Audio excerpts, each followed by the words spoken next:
de la guerre, la grandiose beauté de nos Alpes connaît de magnifiques et vaillants touristes, nos soldats, dont l'activité en de véritables prouesses sportives anime le silence des vallées et des cimes. Au chant du torrent qui cascade tout au fond du ravin, on mine cette route dont les lacets fouillent et renouvellent de tournant en tournant un féerique décor.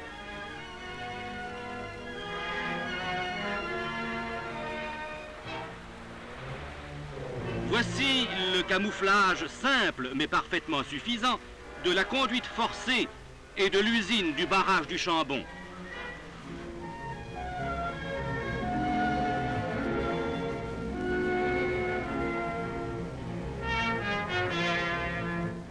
Montons encore, voici la citadelle la plus haute d'Europe, Briançon, et faisant corps avec la montagne, ces forts des Têtes et du Randouillet, construits par Vauban.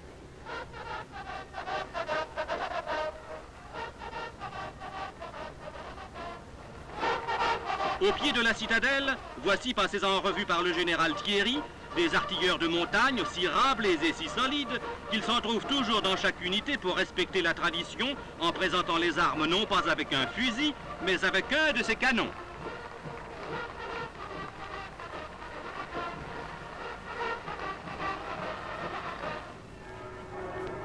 Ici, une émouvante cérémonie, la bénédiction des fanions de diverses unités de chasseurs par Monseigneur Grumel, évêque de Maurienne.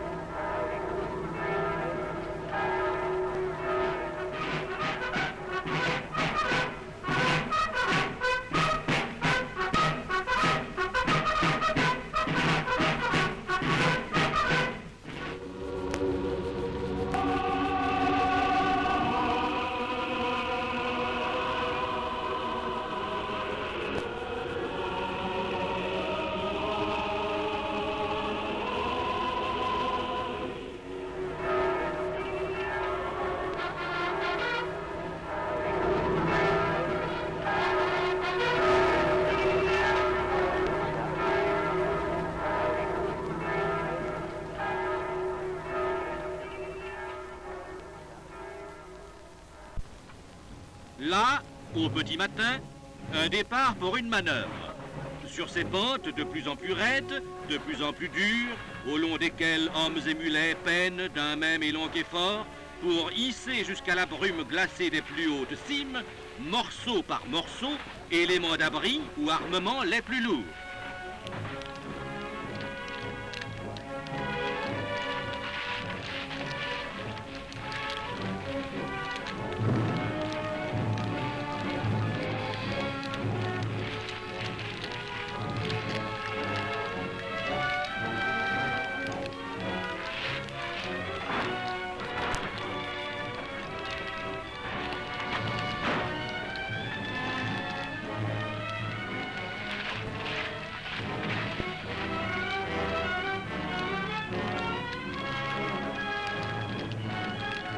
Hommes et mulets forment de solides équipes, unies par la peine, unies par l'affection. Car ainsi que le dit fort bien le règlement, le mulet est sensible aux caresses.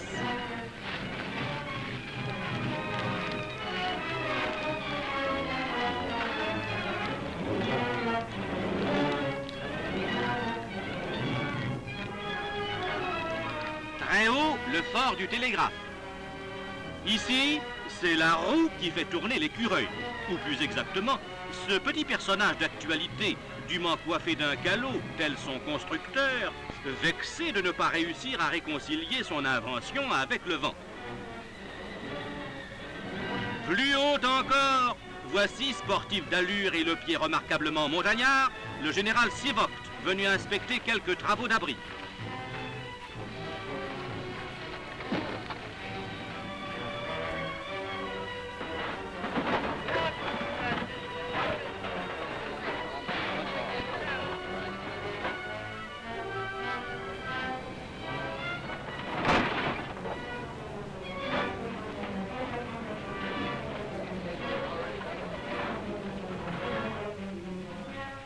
Plus haut encore, dans le clair soleil des cimes, voici un poste de mitrailleuse anti-aérienne, une pièce des batteries de 105.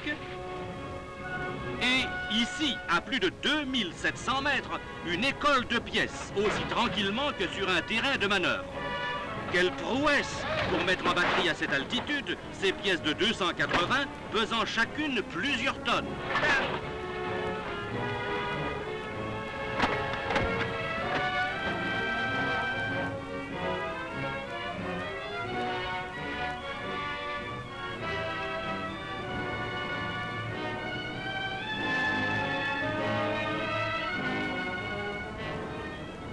Et voici la neige à 3000 mètres. Après leur plutôt sérieuse course de côte, ces estafettes motocyclistes prennent ici pour piste la route la plus haute d'Europe.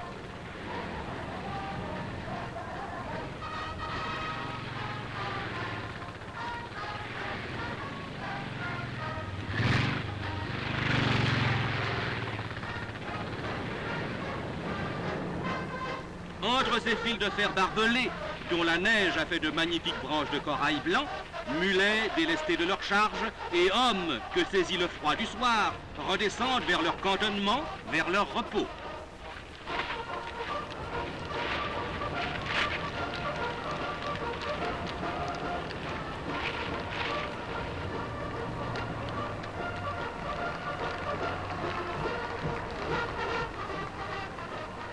D'une dernière glissée de soleil, le crépuscule illumine Château-Queyras.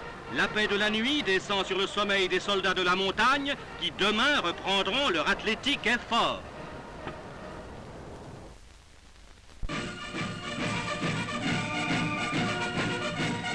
Nous voici avec les correspondants de guerre de la presse française à l'entrée de Strasbourg, nouvelle et merveilleuse cité de la Belle au bois dormant. Car, dès le début de septembre, une fraternelle sollicitude incita notre état-major à évacuer toute la population de la région. La sauvegarde des biens de toute nature laissés sur place est rigoureusement assurée. Ceux qui sont partis peuvent attendre sans inquiétude le jour de leur triomphal retour, le jour où nous aurons libéré de toute menace le pont de Kehl et le Rhin.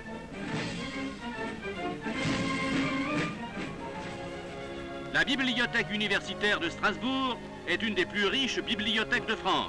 Ces trésors, soigneusement rassemblés, ont été mis à l'abri.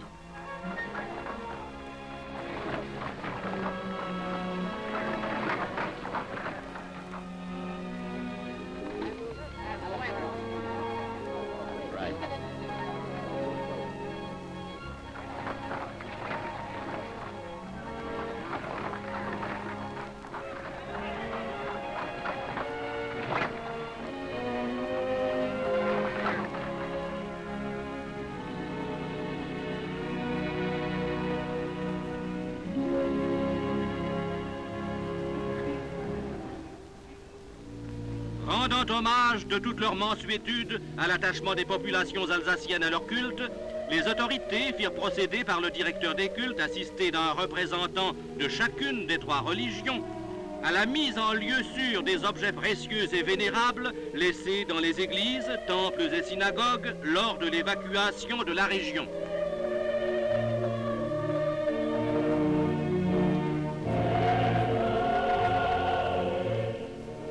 Gendarmes et gardes mobiles collaborèrent et avec quel soin touchant, quel profond respect à ces émouvants enlèvements.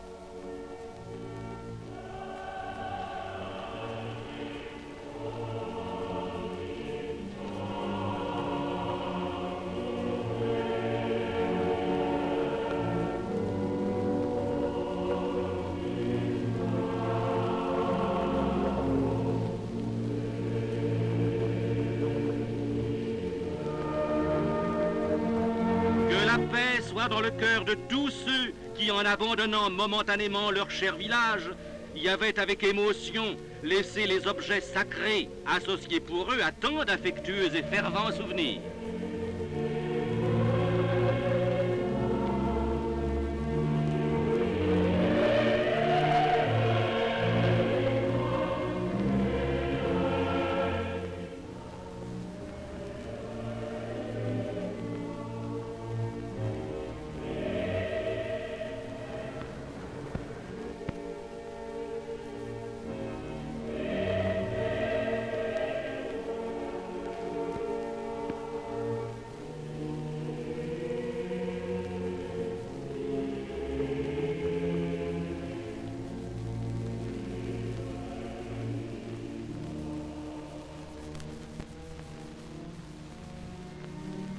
La pieuse mission fut partout accomplie en une manifestation particulièrement émouvante d'union sacrée. 3 croyances, une seule patrie. Voici, aux environs de Strasbourg, la cour d'une des grandes fermes où la vigilante attention des autorités fit rassembler les pensionnaires des étables et des basses-cours de la région évacuée.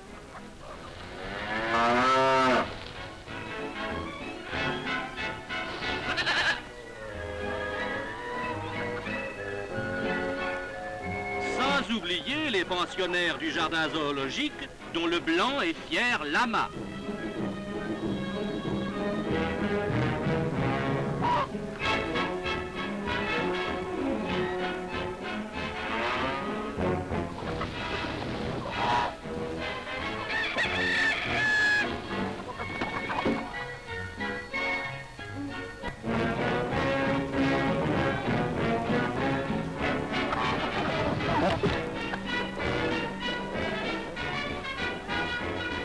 Les bêtes prospéreront, soignées par des connaisseurs, de braves et robustes gars de nos campagnes qui ont retrouvé ici leur métier entre 2 phases de leur actuelle vie de soldats.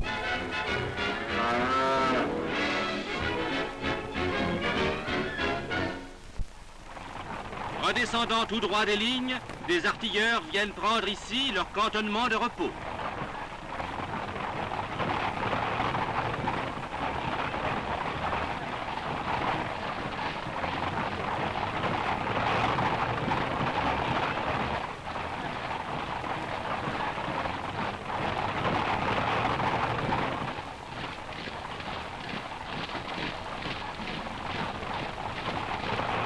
Et marqués de fatigue, les oreilles tintantes encore du feu rapide de leurs pièces, ces hommes sont cependant les mêmes que ceux qui, dans chaque cantonnement, à peine après la relève, conservent intact le secret de leur allant et de leur force, la bonne humeur.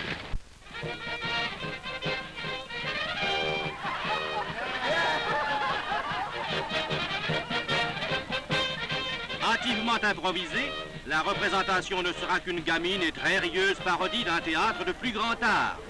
Les vedettes ne sont que d'occasion, mais l'essentiel et le meilleur du programme sont dans le bonheur de savoir rire qui réjouit le cœur de chaque spectateur. 3 invités de marque qui, venus chacun de fort loin, ne seront pas les derniers à se divertir. Le spectacle est à l'intérieur. À la fin de cette réjouissance, bon enfant, sourires et cordialités rapprocheront chefs et soldats. De gai refrains chanteront longtemps dans la mémoire de ceux qui savent, avec autant de cœur, se battre que se divertir.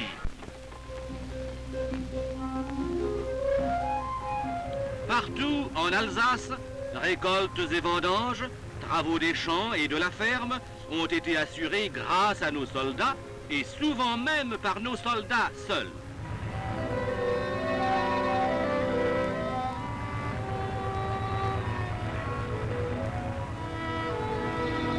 Partout, les unités au repos prêtèrent leur assistance avec un tel entrain et une si belle tenue qu'ils leur valurent l'admiration et la reconnaissance affectueuse des habitants.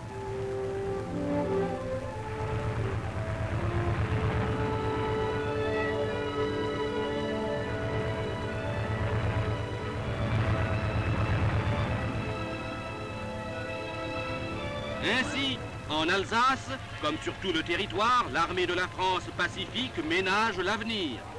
Bientôt on va labourer, puis ce seront les semailles. Témoignage d'équilibre, de solidité de notre pays qui, dans l'épreuve, sait préparer des jours meilleurs. Jours meilleurs également pour l'avenir heureux et libre de tous les petits-enfants de France qui, partout, ont rejoint à peine un peu plus tard que d'ordinaire leurs écoles.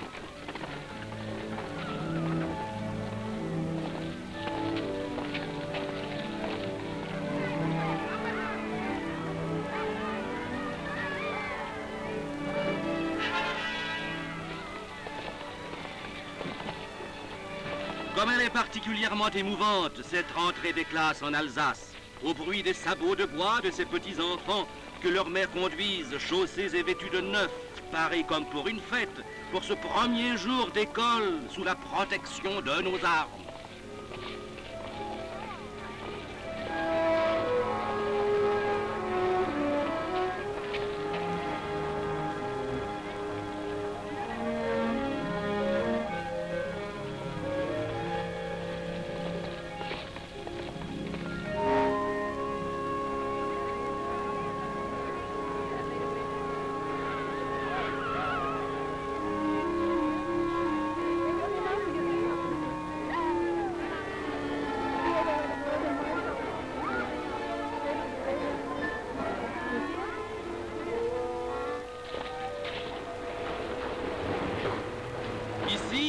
et l'on range soigneusement ses petits sabots avant d'entrer en classe en enfant bien sage.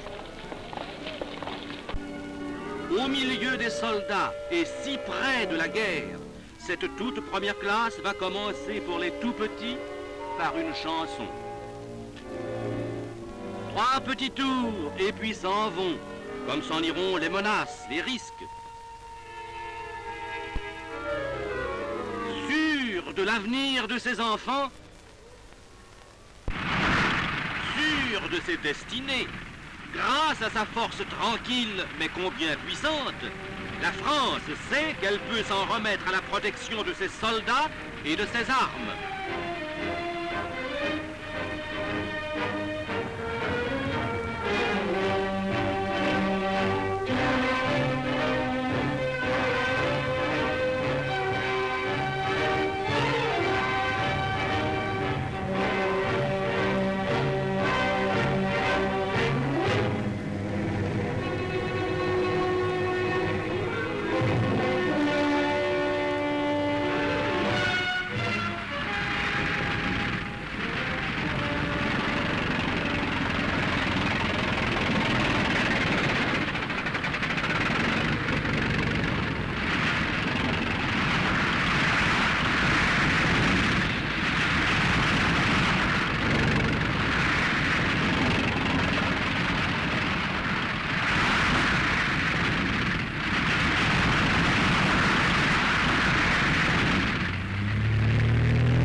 Vaillants, confiants en leur matériel, les soldats de 1939 sont en tout point dignes de leurs aînés de 1914 et nombreux sont ceux dont l'héroïsme a déjà écrit d'éclatantes pages d'histoire.